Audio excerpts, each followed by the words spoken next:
Hey everyone, welcome to another episode of Always Good News. My name is Mark Miller. So glad that you're joining us for this conversation, and we'll just wait for a couple minutes for some people to jump on here. As you're coming on, just want you to know this is our 33rd episode, which is pretty awesome. And hey, if you missed any of those and you want to check them out, they can be found on IGTV for Billy Graham Canada, or on the Billy Graham Canada YouTube channel. So go ahead and check those out. Again, we've got 32 episodes there for you to view. Lots of great conversations, lots of encouraging stories of God at work. And we want you to check those out. Hey, why don't you do me a favor and let me know where you're watching from. In the comment box below, just let us know maybe your city or your country. If you're here in Canada, what province you're watching from. Always love to hear. And if you're watching on YouTube, click subscribe so you don't miss any of our upcoming videos. Well, tonight, the guests that are going to be joining me, not one, but two, are great friends of mine. And we've done some great ministry together, both locally here in our home church and also around the world. And we're going to get into a lot of those stories. So let me go ahead and add our guests for tonight. Welcome, everybody. Good to see you joining. Welcome, everybody. Thanks for joining. Hey, Rick and Julia. Hey, how are you? Hi. Good. How are you guys doing? We're doing great. Can you hear me? Yeah. I can hear you just fine. Awesome. Let me just adjust my camera there. Are you nervous? No. You should be, because I'm going to throw some really tough questions at you. It might be if it was Oprah, but you're not Oprah, my friend. And everybody said, thank God. Well, hey, you guys, welcome. And for everybody that's jumping on, so good to have you. And I just want to introduce you to two friends of mine who are not just guests, but like I said, friends. And we'll unpack more of all of this in just a few minutes. But I do want to just introduce you guys. Julia, you're the children's pastor at Rock Church in Halifax, and you've been serving in that role for 31 years. Come on, throw some hearts in the screen there, people, and some congratulatory comments. That is amazing. 31 years. That is, man, we are going to talk about that, so get ready. But you're responsible for Spectrum Kids Ministry. That's the ministry that you lead, as well as you serve as the director of Tiny Treasures Nursery School. So we're going to get into all of that. Rick, let me introduce you. You're a lawyer. Having practiced law, but you're currently employed as the Senior Vice President, General Counsel, which, by the way, sounds super stressful just right there, of a multinational aviation and aerospace company. That is a mouthful. And I know you love what you do, but that's only one part of what you do. Rick is also the director of GoTeams, which is the short-term missions ministry based out of Rock Church, where Julia serves. And Rick, having stepped into that role in 2009, I know you've led lots of teams all over the world, more than 75 teams, 800 people, both locally but also globally. And that's, I've been privileged to be on teams with both of you guys, and we're going to talk about that as well. And then the last, probably the biggest highlight for you guys, your three kids, Mark, Andrew, Christopher, and Anna. And of course, in the recent years, you became dog parents. It's true. It wasn't even a pandemic puppy like we have. No. This was actually thought out well ahead of that. So I don't know if I should say congratulations or I'm sorry, but Well, we like you were sort of not getting a dog type people, and then it just happened. So yeah. All right. Well, guys, before we jump in, and hey, everybody jumping in, let us know where you're watching from. Before we jump in, we always start with a little this or that, just so people can get past kind of the introductory biography that we give about you guys and actually get some fun knowledge about you. But since we have both of you, we're going to actually do the couples version called him or her. So I'm going to throw something out, and you guys are going to point at the other person if it applies. Okay. Now, you remember when I asked you if you were nervous? This is pretty much why I asked that question, because this is the part where you should get nervous. Okay, here we go. Who snores the loudest? Oh, okay, fair enough.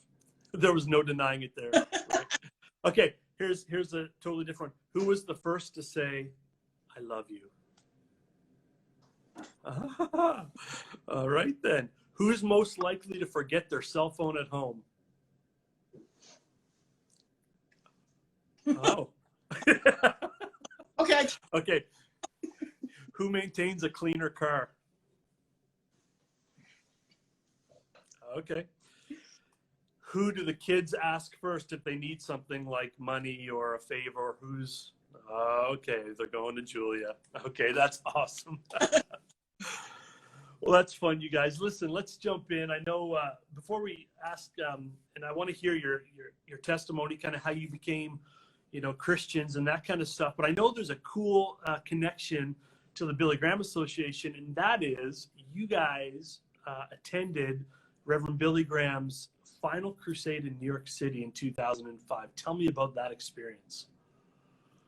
That was an amazing experience, Mark. It really was. I mean, the time we didn't really know it was going to be the last one, and we'd worked here as part of the team. I'd been to a couple of the Franklin Graham crusades before that, and we worked on the organizing for the one that was here in Halifax in 2004, I think it was. Yep.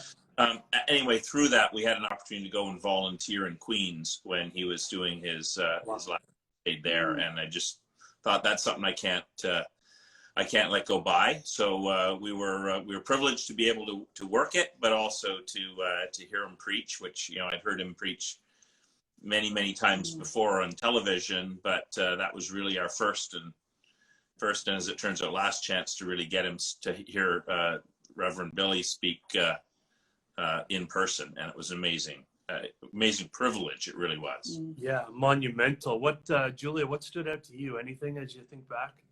Just I think the behind the scenes, like we worked in the bookstore, and so we helped run it, and just to see the team and how they work together, and how like all the support people are just such a part of the crusade.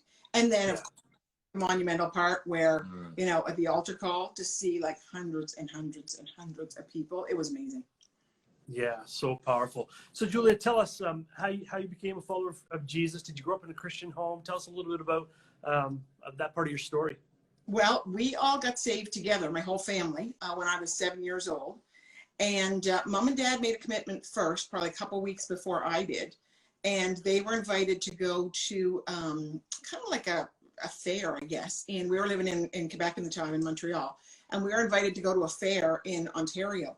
And it was kind of like almost like a Bill Lynch, like with rides and all that kind of stuff. But they had a gospel tent at this fair. And it was operating all weekend. And so we went and stayed with some friends. And it was literally an old-fashioned gospel tent with sawdust on the floor.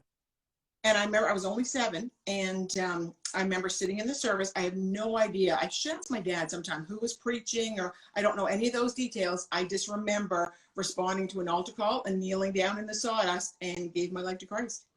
And I was, like I said, I was 7 years old, and it literally changed my life. Wow, that's awesome. How about you, Rick?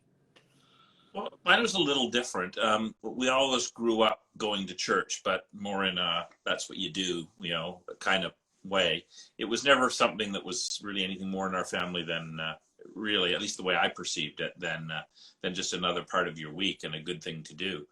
But I always had an interest in a few different, surprisingly, a few back in the 70s, the sort of some of the good old televangelists like Oral Roberts and, interestingly, Billy Graham.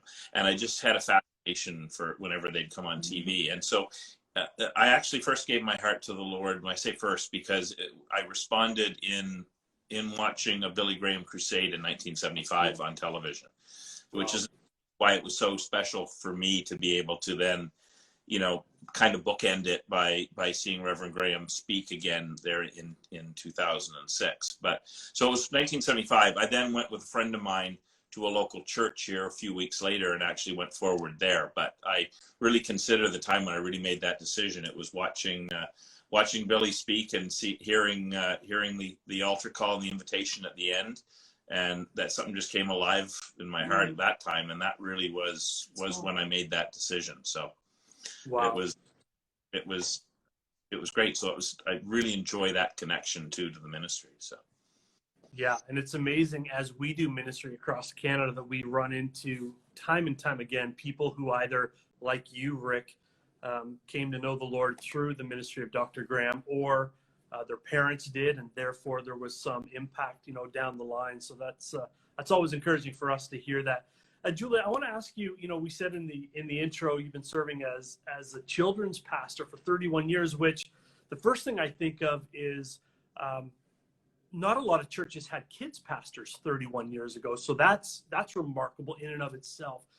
Can you tell us about Spectrum Kids Ministry, kind of your heart, kind of how it runs, kind of the ministry model, I guess you would say, for kids, and why you take that approach, and maybe some impact that you've seen, some God stories, that kind of stuff?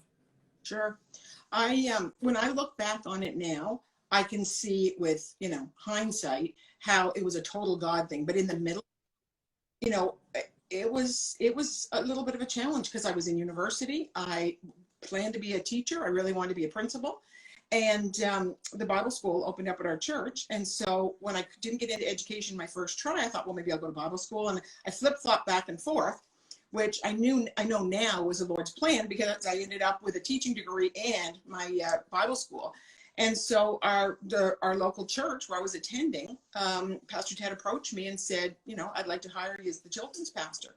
And looking back on it now, like you said, 31 years ago, there weren't women in ministry and there weren't full-time children's pastors. So he took especially on me. So anyway, it was a real miracle how it all came about.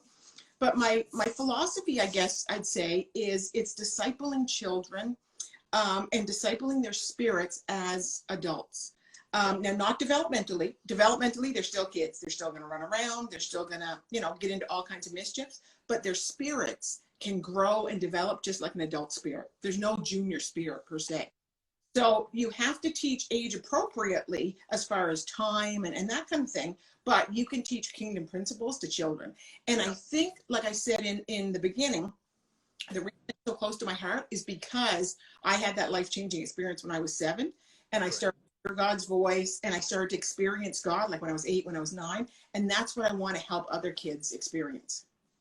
So tell us what it looks like on a Sunday gathering, for instance, or from a ministry model. Like what do you do with the kids on a Sunday? So it's a little bit different at the moment, just because of the pandemic, although we are back in person, which is fantastic. So normally we would have the kids go into our main service for a little while, because I really like to see the kids see worship modeled by their parents, by their peers, and because when they leave me in grade 7, I want them to be able to be adjusted to church and not all of a sudden go into this foreign environment. So normally we usually have them in church for about 10 to 20 minutes. Then we go into a big, what we call a large group time, gym time. And we have a worship band in there. Actually, Rick's part of it. He plays the drums. And as you know, you've helped with it before as well. And we miss you, by the way. And so we have adults leading the kids in worship. But again, it's adult worship, but it's kid focused. And so we have a worship time, and then I present the message in there in the gym time with the whole group, which is just like a Sunday morning message, but on a kid level. And then I believe in the small group time. So they end up dividing into small groups, age accordingly, so that they can then process the message. And the little guys might do a craft, reinforce it. The older ones will do a discussion group. So that way they get large group experience and small group experience. And then outside of that, like that's Sunday morning, but we try and have different things that the kids can be involved in midweek that we don't have them at the moment, but we did have groups like dance and drama and things like that the kids could get involved in as vehicles to share their faith, and that way they can put, wheels to their faith. Yeah, that's awesome. And if you've got some, maybe stories of impact that you've seen God, kind of those God moments, we'd love to hear them. But there's one I actually want to lead with. You guys you had this idea about a teacher appreciation dinner. Tell somebody that's never heard of it, doesn't know what it is, why you did it, and maybe some of the impact that you've seen from it. Sure. Do you want to start on that one? Well, yeah, I can start on it because I've been involved in it. Although it's your brainchild, I'm not going to take away any of your credit. But well, I guess I'll start with a fact too that I don't even know. We started this how many years ago? Oh, it's got to be 20. Yeah, I was going to Yeah, suggest or no, maybe between 15 to 20. I was Yeah. gonna say 15 to 20. Yeah. In any event, what it is basically that we wanted to be able to reach out as a church into our community in a meaningful way. And we looked around, and because of Julia's position and because of the work she was doing, teachers and the school system seemed to be an obvious fit. And we just wanted to be able to do something that really had no agenda other than to be a blessing to the community. We wanted to open the doors of the church to show that we weren't just this, building on a hill, which we, as you know, literally kind of are in our community. So we wanted to be able to open it up to the community, and we felt that a way we could do that was just by blessing the kids and through the kids, their teachers. It had developed a little bit where we're getting a little bit of a negative, not the church per se, but some of the people getting a little bit of a negative reputation with some of the teachers of being difficult, as Christian parents maybe sometimes can be, I'm sure unintentionally. But we wanted to be able to combat that a little bit too, right? So what we did is we had the kids invite their teachers to come out, and we would just do a dinner for them. One night we had put a big thing on out in the gym. We provided them with a dinner. We had the kids make some speeches and make some presentations, and we had gifts. And it was really just a time to bless their teachers. And it had a really great response. I mean, you pick up from there. Yeah, it snowballed. We originally would do like 2 door prizes, and then every teacher would get like a little gift bag. Well, parents got involved, businesses got involved. Yeah. And it turned out now that we have, whenever we're able to have it, we have a door prize for every teacher that comes. And we have about 80 show up, but it was just the generosity of the community, and just to see the reaction of the teachers was amazing. Like I've had notes from principals and teachers saying like the atmosphere in the staff room changed the next day. And there was always the joke in September that when the teachers got their class list, they'd always scan it to see if they had a Rock Church kid, because they wanted their to get an invite to the dinner. Wow. And when It's the like invites, the golden ticket. well, now. that's what they called it. They said when the invites go out, they're like, "Did you get the golden ticket?" And so it's been really, really fun, and it's just given us an in with the schools as well. Like, because every year we say to the teachers and the principals, if we can help you as a church, please let us know. And so it's given us that open door, and it's just been amazing what God's done through it. I think one of the things that has really been most impressive to me, because of course there's a lot of nervousness and skepticism. A lot of the teachers like, I don't know if I want to go into that church. I've heard weird stories about them and this and that. But we really tried to do it with literally no agenda other than to be a blessing, just to be a physical gospel to them, and then trust that God was going to open the doors for the other things. So we really went into it very deliberately with no agenda. And I think after the first year or two, that message got around, and people realized, they're not going to in there, and they're not going to get your name on a list, and they literally just want to bless us. And as a result, we had lots of other questions and requests, and like, tell us about your church a bit more. Am I allowed to come some Sunday morning? Am I allowed to bring my kids? And so it opened doors that we probably never could have by trying to force them down, but by just literally making it ourselves open to the community in that one small way. We've just seen some great results. Yeah, exactly. Yeah, that's awesome. And that's, I love hearing these stories, Rick and Julia, because why we started Always Good News was simple: to encourage people and point people to Jesus. And that's really what this teacher appreciation dinner is. And it's an example for anybody listening and watching that's thinking, how can we make an impact in our community? How can we, as a church, kind of go beyond just the walls of the church? And it's a great way for kids to honor their teachers. We know that that's not always the case. It's becoming a career choice that's increasingly more difficult and challenging. And so I love that. And I want people to know that even in these tough days that we live in, God is at work, and great things are happening, and impact is being made. Now, let's switch gears a little bit here. Rick, I want to ask you, I know you're both passionate about mission and specifically short-term missions trips. Why? And one of the things I know, Rick, and maybe you can unpack this for us, but you've led lots of different teams, but specifically you have family teams. So teams where maybe a parent and a child, or the whole family. I know we had the honor to do that with our whole family, go on a short-term missions trip. Why would you risk taking kids, emotional, tired, need a snack right away kids, to a place, far, far away, many plane rides, What's the thought process behind that? Why do you think it's important? What kind of impact do you think it makes? My wife made me. Great answer. That's the short answer. We were had been doing this, and she said, we need to do this for kids. Now, that's true, but it's not obviously the whole story. I mean, we looked at it. I mean, I'm not going to go into now here, my sermon on why short-term mission and the good, the bad, and the ugly of that. I'm sure we've all heard it. That'll be another discussion for another day. But suffice it to say that our church really, in the DNA, which started with Pastor Ted and it's continued through our senior pastors since, is that we really want to be a resource church. We really want to give of what we have. And that was really the genesis of our short-term mission program. It wasn't to sort of start taking young people around the world. In fact, we started very deliberately with making our teams very spread out across our whole congregation.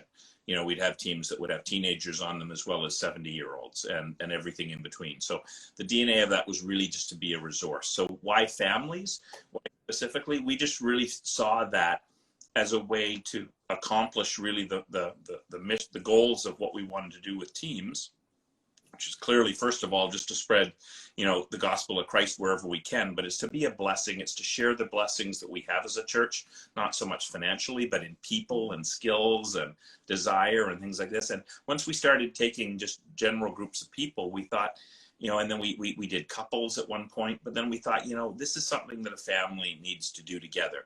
The kids, just like Julia said with regard to worshiping in the sanctuary, the kids need to see the example of mom and dad ministering together.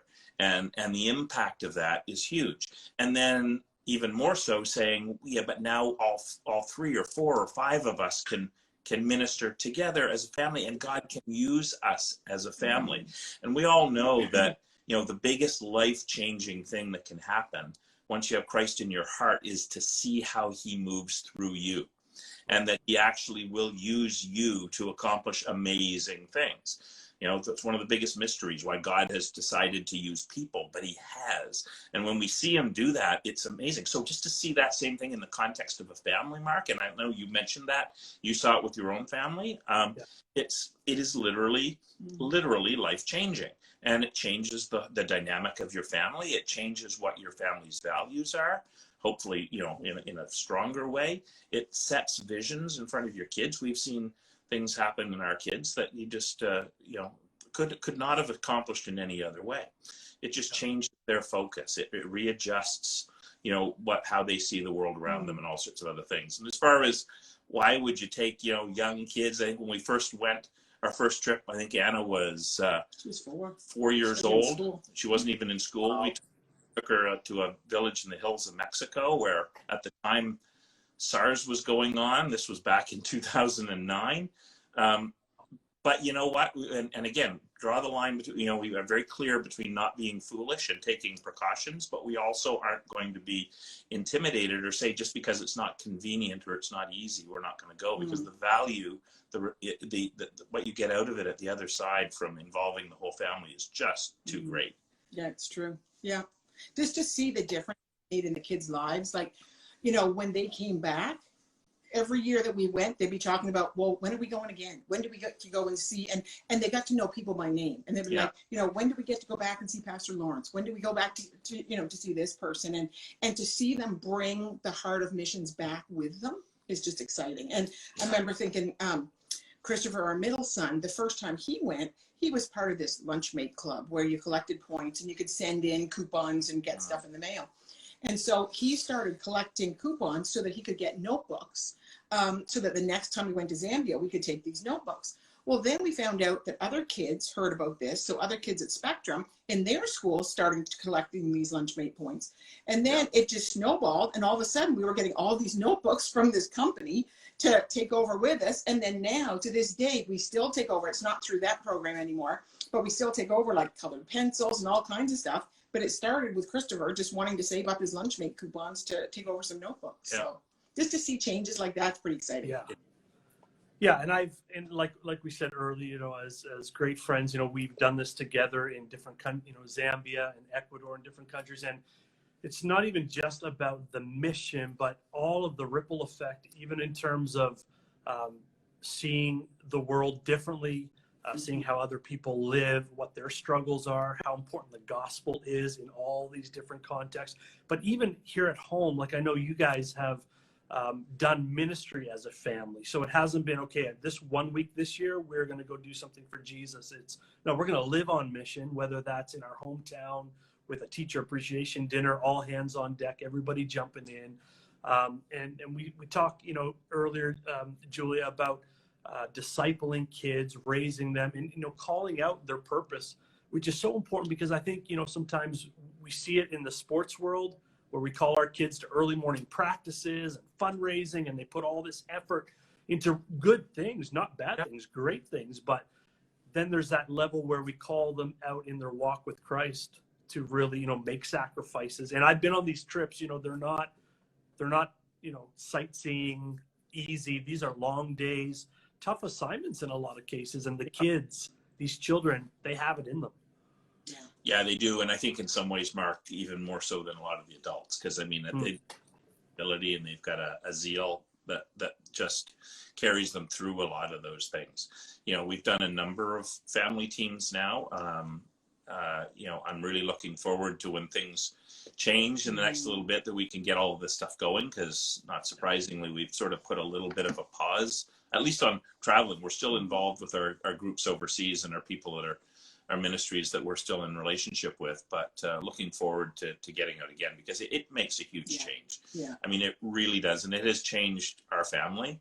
That was never the goal. I mean, the goal in a lot of this stuff in mission, as you well know, is to really do the work wherever it is that God has pointed you on the field or wherever you're called to be. Right. But the result of that work is always a change in not only where you are, but in yourself as well. And as we've said, 3 things change whenever you're on ministry. The ministry you're working with changes, you change, and your local church changes. Yeah.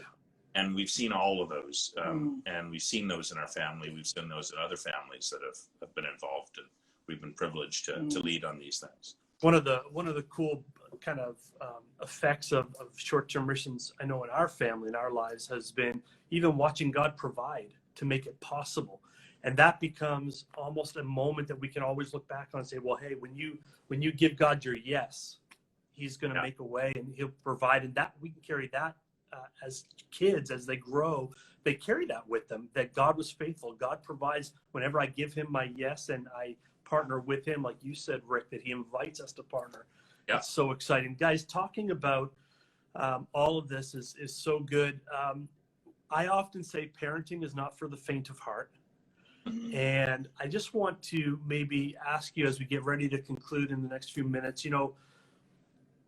you guys have given your lives, Julia, especially in the role that you fill as a children's pastor, to disciple children, to follow Christ. We know Proverbs 22:6, train up a child in the way that he should go. When he's older, he won't depart from it. And, it's not easy. And we've all had moments and we've seen, parents do seemingly all the right things. And at the end of the day, kids have a choice whether they serve Christ or not. It's an individual choice. We've seen other children who really have had the odds against them. They haven't had the support of mom and dad, and yet they've thrived in the relationship with Christ. But as parents who are trying to raise our kids to love the Lord and serve Jesus, what do you think are some key points maybe you guys have found? Obviously, none of us are perfect. This is a process. But how would you encourage some folks tonight who are raising kids? It's a tough world. School is tough. Society, culture is very hard. It's becoming increasingly harder to be a follower of Jesus in this day and age, in our culture, in this Western culture. What are maybe some things you guys are wrestling with, you're learning as you're raising your kids even? What's important? Well, there's 2 things that jump to mind. One of them is a tight-knit family, and one is communication. And so as far as a tight-knit family goes, this goes back to what we were saying about taking our kids with us. We would always invite our kids to come with us. So if we were going down to the church, for instance, to do Spectrum as a family, our kids just came along. When kids were too old to be in Spectrum anymore, then they were part of the ministry team. They almost said, do I have a choice? Jokingly. But it's like, nope, this is something we do as a family. If you want dinner tonight. Exactly, exactly. And I mean, every personality is different. Anna sings in our band because she's outgoing. Christopher does projection because he's not as outgoing in terms of that. So, but they knew that this is something we do as a family. And so when it came time for services in church, it wasn't really an option. Well, you can stay home. It's like, no, this is a church night. We're going as a family. And so when we went on a missions trip, when we could, it was like, we're going as a family. And so I think that really helped. Now, our kids are strong-willed. Like, we've got at least 2 of the 3 are pretty strong-willed, but 3. we were able to parent through it just by having that family unit. Each one is different, but it was just known, you're a Benwell, and this is what the Benwells do. I think the other thing that's super important is communication. And so when you talk about things like social media, TV shows, you know, just all kinds of things, what we've tried to do is not shelter our kids from things, but parent them through it. Yeah. And so, you know, I might sit down with Anna. There might be something on TikTok. I'll say, well, why don't we, let's have a look at it. Let's have a discussion about it. If I hear of something that's going around social media, I say, did you guys see that post that was on recently? What do you think of that? And so there's always that door. Now, like you said, the faint of heart, parenting's not for the faint of heart. Sometimes they'll bring up some pretty deep things. And instead of shying away and going, well, we won't talk about that, it's like, well, you brought it up, so we're going to talk about it. Yeah. So I think that really helps so that you're constantly talking about it. I remember one thing that we did with the kids in school was when, I can't remember if it was grade 7 or grade 5 or whatever year it was, when they had like a sex education talk, instead of keeping them home from the talk, they gave out the material ahead of time. So I just said, okay, I remember doing it with Anna. I said, okay, let's go through the book. You read it, I'll read it. We'll see what we agree with, what we don't. And then you can still go to the class, but she was pre-armed to know, well, this is what the Bible says, and this is what we believe as a family. So she still went. I didn't keep her away from it, but she knew what the information was and what a Christian viewpoint was on it before she, even got into the class. So yeah, I tried not to shelter them, but more parent them through and protect them. Yeah. And I think that's good, and we'll probably leave it at that. The one I sort of just want to underline, though, the first statement that Julia made, because really we've always felt that family identity is the biggest thing. I mean, our identity individually is in Christ. The identity of our family needs to be in Christ as well. And so we've always really focused on, and like Julia said, and we'd say this to the kids and they'd sort of roll their eyes, but whenever they go to the house, we'd always say, remember, you're a Benwell. And they knew what that meant, that they knew that it wasn't just so that if I get lost, I know how to find my way home. They knew what that represented. They knew that what we stood for. We knew what the values were. We knew our Christian values, our family values, and that was something that wasn't a surprise to them, that it wasn't something that, and so that was always the thing. And, we believed that would keep them. And, in the teaching there as they grew older, now we've got a son who's 26 and living away from home and about to get married, but I have really no worries about him in any significant way, because we know what's gone in, and I have faith in that God's going to keep him, and that's going to keep that thing, because those values were instilled. So I mean, just instilling a sense of family identity, Christ-centered family identity in your kids, I think is the most crucial thing. Yeah, it's a very good. Any encouragement, Julia, for parents that are just tired, and maybe their kids are little, so physically they're exhausted and they just want to do the best they can, or maybe their kids are getting older and haven't made some good choices and maybe aren't serving Jesus? Any encouragement tonight for maybe those two ends of the spectrum? I would say the 2 key things are be consistent and pray. A lot of times we worry about what we see. I remember when my kids were little, if they told a lie, I was convinced they were going to be mass murderers, because it was just the biggest thing that could have ever happened. Do you know what? We just got to trust the Lord and pray and just keep being consistent. When you run against something and they say, no, I'm not doing it. It's like, yeah, you are. And you just stay consistent. And those 2 things. And pray. Yeah. Praying and believing God and staying consistent. That seems to be what worked for us. And then, like I said, the family identity. I had to laugh when Rick was talking about being a Benwell, because our oldest, like he said, is 26. And he's a bit of a jokester. And so every once in a while, even to this day, he'll say, I know, I'm a Benwell, and just kind of joke around about it. But it's true. And the other funny thing about family identity is we always get the question, why do your kids still come on family vacation with you? Because all 3 of our kids. Because we pay for it. Well, that's an easy one. But our oldest like lives in Florida, and he'll come home to go on vacation with us. I mean, Yeah. part of it is he just likes coming home and going on vacation, but it's just that family identity. And I think because we've created that, that's how they keep coming on vacation. I said, when he gets married, we won't go down to 4 for vacation. We'll go up to 6. Yeah, that's so good, you guys. Really rich conversation, and I so appreciate, all these tidbits of truth that are so applicable just to all areas of life and whatever stage of life we are at as parents, especially. But I love, following Jesus, doing it together, living this as a family. It's not just a time slot on a Sunday morning when you attend church, but actually being the fragrance of Christ. Like you say, remember, you're a Benwell. Well, it's really all that we poured into you around a biblical worldview as Christians, as followers of Jesus. That's who you are. That's exactly. When you go out. And that's so good. And I want to just, when we end here, I want you guys to let people know how they can connect maybe with Spectrum or the church or your ministry. But everybody that's watching, both now and afterwards, I just want to let you know that, billygraham.ca is our website. Lots of great resources on how you can grow in your faith, lead your families. We want to help you in all those areas, and how to share your faith, how to live this out in such a way that people want to know the difference. As the Bible says, be ready to give a defense for the hope that you have. And so I just want to encourage you to go to billygraham.ca. But Rick and Julia, how can people connect with you? Obviously, they have your social media here, this conversation, but how can they connect maybe with the kids ministry in the church? Well, best place is probably on the Rock Church website under Spectrum Kids.